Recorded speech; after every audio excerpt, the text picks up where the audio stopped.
This question is, compare Charlotte Mason with modern classical education.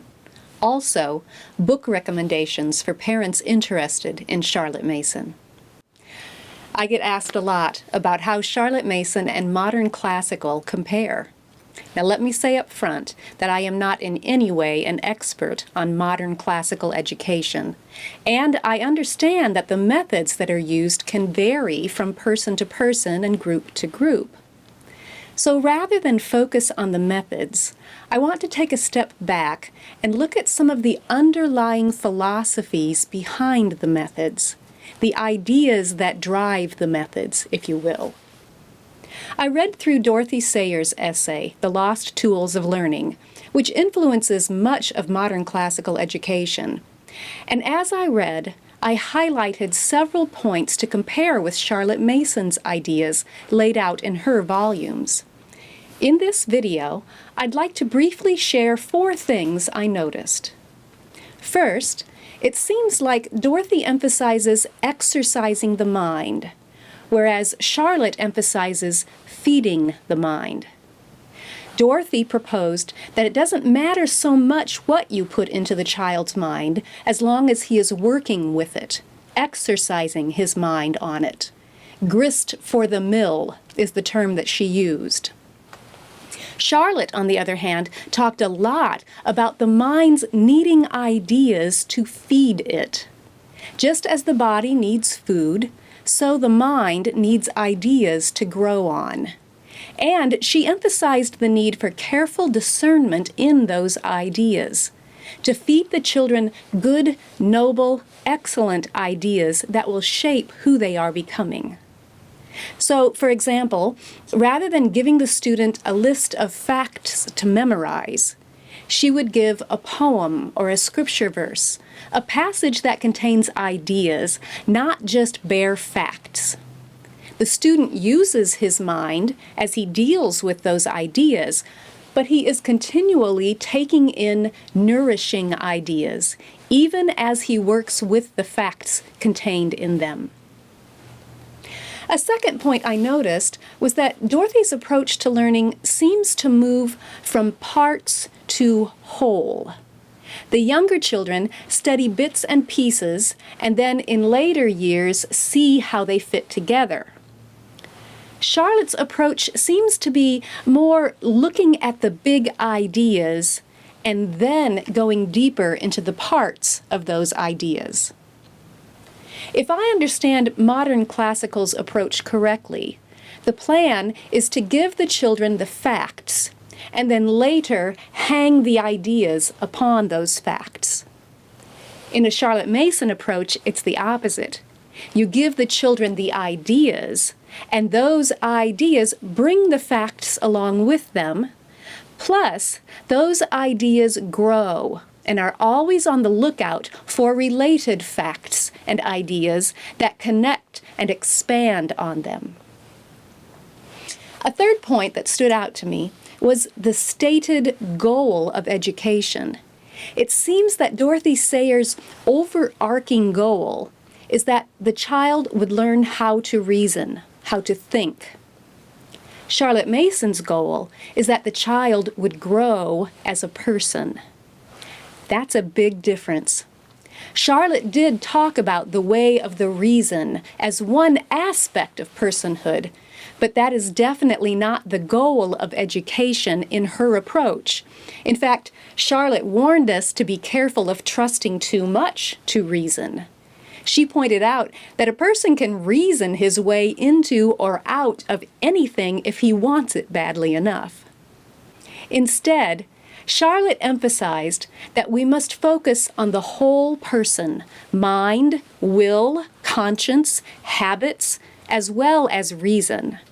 Her goal was to see the child grow in all aspects of personhood. Well, and you might think, well, of course, that's the understood goal behind education for everybody. But this is where philosophy plays out in everyday life. The goal tends to dictate how daily school time is used. Is that time and the selected materials and methods used to nurture all of the aspects of the person? Or does the school time and materials and methods mainly address only one or two aspects of the child? That's how philosophy drives methods. It's interesting to think about. The fourth point that caught my attention between Dorothy Sayers' philosophy and Charlotte Mason's philosophy is in how they present material to students as they move through the grades. It seems like Dorothy's suggestion of marrying the trivium concept with children's developmental stages could have a tendency to lean toward more of a segmented approach to learning. Give this stage one piece, then the next piece at the next stage, until at the end the child has the whole thing. Memorize, then think about the whys, then express your ideas. Whereas Charlotte's approach seems to be more across the board, if you will. She recognized that even young children want to know why, are capable of deep thoughts, and are eager to express their ideas. So I picture the difference as, instead of compartmentalizing, we spread complete layers, building up as we go, but always taking into account the whole person. We spread a generous feast of ideas for all the children at all the ages.